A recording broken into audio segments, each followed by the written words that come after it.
Berpikir bijak sebenarnya bukan sekedar kita memikirkan hal-hal yang bijak saja, atau bukan saja berpikir tentang bagaimana kita menjadi bijak. Tapi berpikir bijak harusnya adalah berpikir yang berdasarkan hikmat dari Tuhan, bijaksana yang dari Tuhan.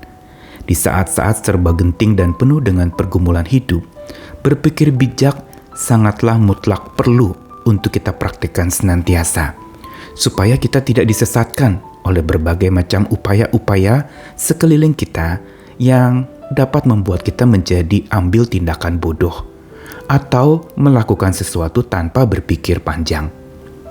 Namun berpikir bijak saja sesungguhnya tidak cukup. Ada satu hal lagi yang perlu kita gunakan di dalam berpikir, yaitu kebajikan.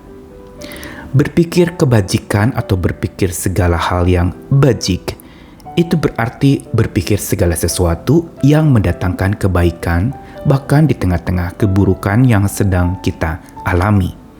Disinilah sebenarnya perpaduan antara bijak dan bajik menjadi penting di dalam kita, memenuhi pikiran kita, membaharui pikiran kita, agar kita bisa berpikir bijak dan bajik hingga kita jadi orang yang bijak dan bajik. Saya Nikolas Kurniawan kembali menemani di dalam Sabda Tuhan, masih melengkapi Filipi pasal 4 ayat 8. Kali ini satu kata yang akan kita renungkan bersama. Jadi akhirnya saudara-saudara, semua yang disebut kebajikan, pikirkanlah semuanya itu. Kebajikan memang sesuatu yang kata ini agak sulit dipahami. Di dalam bahasa Yunani yang digunakan dari Filipi 4 ayat 8, digunakan kata arete. Arete yang artinya adalah goodness.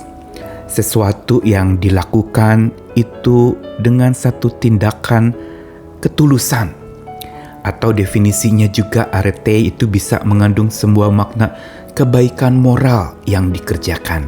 Atau sebuah tindakan yang gracious, sebuah tindakan yang penuh dengan keindahan dan kesempurnaan. Karenanya ada versi Alkitab lain yang menerjemahkan arete ini menjadi segala sesuatu yang sempurna.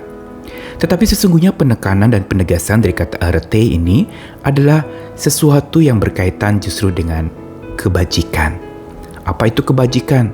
Kamus Besar Bahasa Indonesia menjelaskannya dengan sangat baik, yaitu segala sesuatu yang mendatangkan kebaikan. Itulah yang disebut kebajikan. Karenanya memang sangat erat kaitannya kebajikan dengan kebijakan, kebajikan dengan kebijaksanaan. Karena tanpa bijak yang dari Tuhan, kita tidak mampu untuk menjadi orang bajik, apalagi berpikir hal-hal tentang kebajikan. Namun dalam praktek sehari-hari, apa artinya berpikir bijak dan bajik ini? Berpikir bajik sesungguhnya memikirkan semua yang disebut kebajikan, berarti mampu menemukan bahwa di balik segala hal yang mendatangkan keburukan dalam hidup kita, ada Sang Maha Baik yang selalu mendatangkan kebaikan. Sesuai dengan arti kata dalam Kamus Besar Bahasa Indonesia, kata kebajikan yaitu segala hal yang mendatangkan kebaikan. Dan ini berarti berkaitan dengan perspektif kita di dalam melihat segala sesuatu yang buruk yang sedang menimpa hidup kita. Yaitu bahwa kita perlu menemukan di tengah-tengah buruknya kehidupan kita, ada yang Tuhan sedang kerjakan untuk mendatangkan kebaikan dari hidup kita dan di dalam hidup kita melalui hal-hal yang buruk itu. Disinilah mata iman menjadi penting untuk melihat segala sesuatu yang terjadi. Yang buruk sesungguhnya tidak selamanya buruk dan sepenuhnya buruk. Mari kita boleh temukan bahwa segala sesuatu yang sementara itu, termasuk keburukan itu, akan diganti dengan kebaikan yang kekal. Dan itulah yang dinamakan kebajikan. Selain itu, kebajikan inilah, hal-hal yang mendatangkan kebaikan inilah yang harus terus-menerus kita pikirkan. Karena dengan terus-menerus kita pikirkan, itu akan memberikan kelegaan kepada kita.